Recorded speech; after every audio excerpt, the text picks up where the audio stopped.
Kalahi Seeds o Kapit Bisig Laban sa Kahirapan, Comprehensive at Integrated Delivery of Social Services ay isang programa ng gobyerno para sa pagpapababa ng kahirapan sa bansa. Ito ay pinatutupad ng Kagawaran ng Kagalingan at Panlipunan o DSWD at gumagamit ng Community-Driven Development CDD approach. Ang layunin ng programa ay bigyan ng kapangyarihan ang mga barangay at komunidad na magkaroon ng akses sa mga serbisyo at makilahok sa pagpaplano, pagbabudget at pagpapatupad ng mga proyekto. Ang CDD approach ay nagbibigay ng kontrol sa mga komunidad upang magdesisyon sa mga proyekto na kanilang kailangan at magpatupad ng mga ito. Ang Kalahi Seeds ay may mga sumusunod na pangunahing layunin. Una, ang pagpapababa ng kahirapan. Magbigay ng mga oportunidad sa mga komunidad na magkaroon ng akses sa mga serbisyo at magpababa ng kahirapan.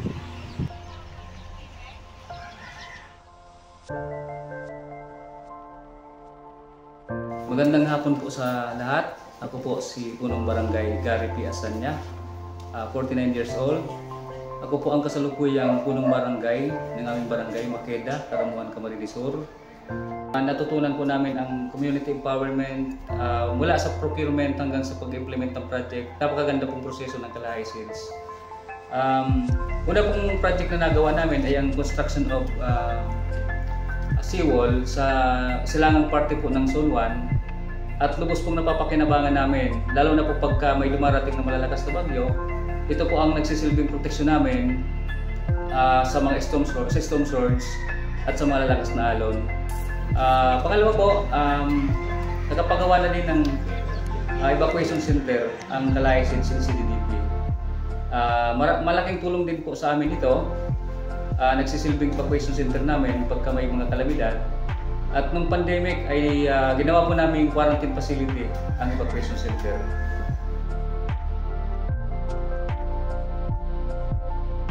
Phase 1 and 2, construction po ng pathway. Ang dating maputik na daan namin ngayon po ay asimentado na. Hindi po ako naubos pero malaking tulong na din po sa amin ito. At nadadaanan na din ng motorsiklo. Yung mga mag-aaral po pupuntang Bicol Fishery School at Bicol Elementary School ay dyan po dumadaan sa dalawang magkasunod na pathway.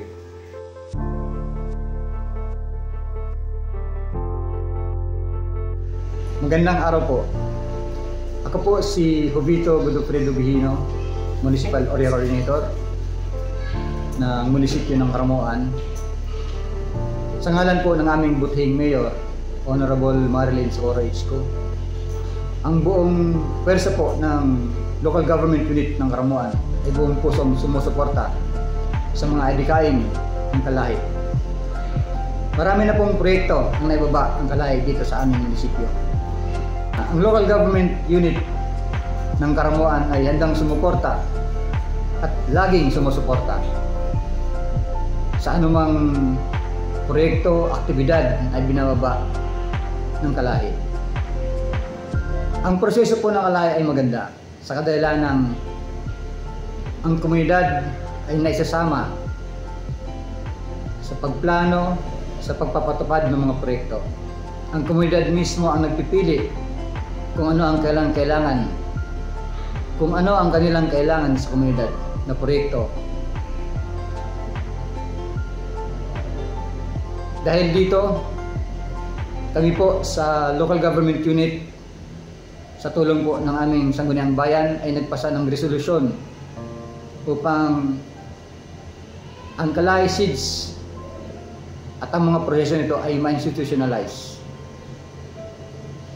Ito po ay pasado na sa Sangguniang Bayan. Salamat po. Ipapasalamat din po kami sa Panginoon dahil siya po ang aming gabay sa mga proyektong aming natanggap o naisa katuparan dito sa aming barangay.